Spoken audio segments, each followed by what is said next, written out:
Bonjour à tous, aujourd'hui on va parler un petit peu de la réponse du cas clinique du jeune homme de 32 ans qui faisait son infarctus du myocarde à l'hôpital du Cateau-Cambrésis.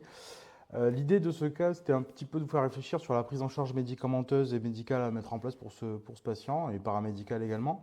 Donc on va essayer de reprendre un petit peu point par point. Donc on a un homme qui a mal depuis 5 heures du matin. Effectivement, ce que je n'avais pas indiqué sur la dernière vidéo, c'est que le monsieur arrive aux urgences, il est 10 heures du matin.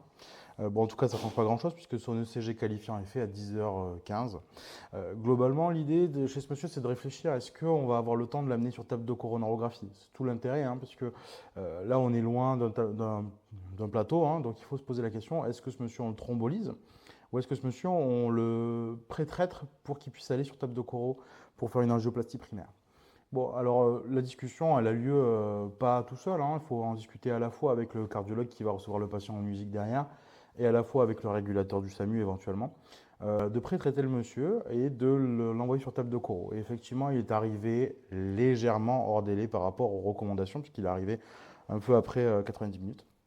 Mais globalement, ce monsieur a donc bénéficié à la fois d'une prise en charge médicamenteuse par Aspégique 250, Brilique 180, Heparine 5000 unités et une antalgie adaptée. Alors ce monsieur était très algique, donc il a eu à la fois du paracétamol et une titration morphinique, ce qui a permis d'amender en partie la douleur. Il n'a pas été titré ni mis sous dérivé nitré en IVSE parce qu'il n'avait pas une grosse tension, hein, plutôt aux alentours de 13,8. Il est d'accord avec moi.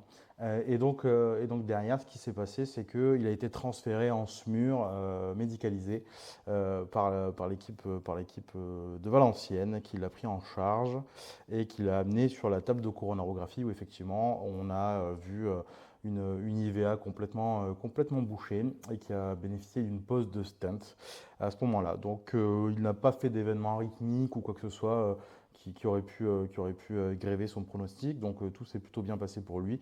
Pas d'OAP bien sûr associé. Au niveau de la prise en charge paramédicale, hein, ce qu'on aurait pu noter, c'est qu'il aurait été intéressant de poser deux voies veineuses périphériques, éventuellement de préparer l'abord radial, hein, avec éventuellement un rasage si nécessaire, plus une pose d'EMLA, pourquoi pas, hein, effectivement, si ça peut permettre aux patients de mieux tolérer la procédure, hein, pourquoi pas. Donc souvent, on le faisait plus souvent quand c'était en abord fémoral. C'est vrai que maintenant que c'est en radial, on a plus tendance à un peu l'oublier, faire en sorte de pas trop le faire, mais c'est vrai que c'est quand même intéressant de le faire. On a pris le parti de ne pas thromboliser le patient. C'est vrai que ça aurait pu se discuter, effectivement. Voilà, pas grand-chose de plus sur sa prise en charge. Je voulais effectivement vous faire réfléchir sur la thrombolyse dans ce contexte-là. C'est toujours un petit peu délicat parce que on peut se dire en tant qu'urgentiste, oui, effectivement, le patient il va être hors délai pour son angioplastie, donc pourquoi pas réaliser une thrombolyse, mais c'est vrai que les cardiologues sont parfois un peu frileux et préfèrent aller directement à l'angioplastie, hein. Ils aiment bien faire des coraux, donc c'est vrai que la thrombolyse est en train de, comment dire, pas d'être en désuétude, mais un tout petit peu, donc ça se discute un petit peu à l'échelle nationale et avec les cardiologues. Tous les cardiologues ne font pas les mêmes pratiques et tous les centres ne font pas les mêmes pratiques là-dessus.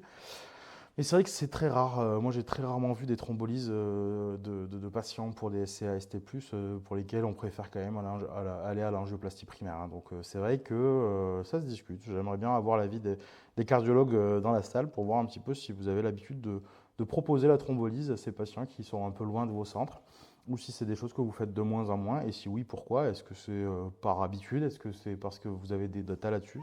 Je vous remercie pour avoir participé à ce cas clinique. J'espère qu'il vous a intéressé un petit peu. Moi, je trouvais que c'était intéressant déjà parce que le patient avec que 32 ans, il n'avait pas beaucoup de facteurs de risque. Et c'est vrai qu'on peut se faire avoir en se disant, bon, 32 ans, même en régulation, hein, c'est aussi pour ça que je voulais en parler.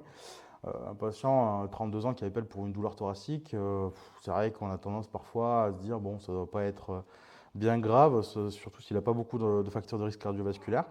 Et bien, pour le coup, ce patient-là avait un authentique SCST+, alors que pas fumeur, pas obèse, pas de diabète, pas de cholestérol. Donc bon, voilà, on se fait parfois avoir, hein. Même moi, le premier, quand je l'ai vu arriver, je me suis pas dit, tiens, lui, il va faire un infarct.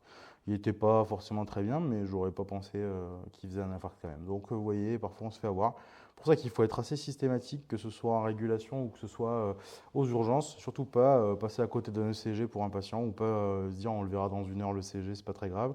Douleur thoracique égale à l'arrivée ECG. Voilà. Bon, je vous remercie beaucoup en tout cas. J'espère que ce cas clinique était bien et on se revoit très bientôt pour le prochain cas clinique.